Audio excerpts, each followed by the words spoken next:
పర్యావరణ పరిరక్షణ కొరకు మార్కాపురంలో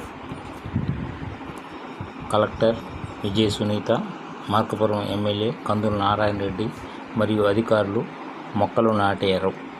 ఈ సందర్భంగా మార్కాపురం జిల్లా కలెక్టర్ విజయ సునీత మాట్లాడారు.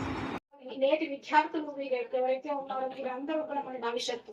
ముఖ్యంగా మన భవిష్యత్తుకు మనం మంచి ఆరోగ్యం, మంచి వాతావరణం ఇవ్వడమే నిజమైనటువంటి ఆస్తి. కాబట్టి ఈ కార్యక్రమాన్ని ఇక్కడ ఉన్నటువంటి స్కూల్ ఉపాధ్యాయులు, అదేవిధంగా హాస్టల్ వార్డెన్స్ ముందుకు తీసుకెళ్ళాలి. ప్రతి మొక్కను నాటిన ప్రతి మొక్కను కూడా సంరక్షించుకోవాలి. పర్యావరణ పరిరక్షణ అనేది మనందరి బాధ్యత. ఇది నేడు ఎట్లా తయారైందంటే ఒక ఒక ఇంటికి సంబంధించిందో లేదా ఒక గ్రామానికి సంబంధించిందో కాదు, పూర్తి గ్లోబల్ ఇష్యూ లాగా మారింది. అంటే భూమండలానికి సంబంధించినటువంటి పర్యావరణ సమస్యగా మారింది. కాబట్టి ప్రతి ఒక్కరూ కూడా ఈ పర్యావరణ పరిరక్షణని తమ బాధ్యతగా మరి గుర్తించి తమ వంతు ప్రయత్నాలు చేయడానికి ఇది ఒక చిన్న అవకాశం.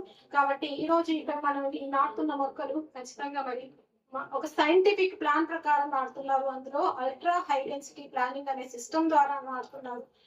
కాబట్టి ఇవన్నీ కూడా తప్పనిసరిగా మరి మంచి వాతావరణాన్ని ఇవ్వడానికి ఉపకరిస్తాయి. కాబట్టి ఇక్కడ ఉన్నటువంటి గ్రామస్తులు కూడాను మరి ఈ సంరక్షణ కార్యక్రమంలో పాల్పంచుకోవాలి. ముఖ్యంగా వార్డెన్లు, వారి విద్యార్థులు కూడా ఈ కార్యక్రమాన్ని బాధ్యతగా స్వీకరించి మరి ఈ కార్యక్రమాన్ని విజయవంతం చేయాల్సిందిగా కోరుతూ అందరికీ నమస్కారాలు.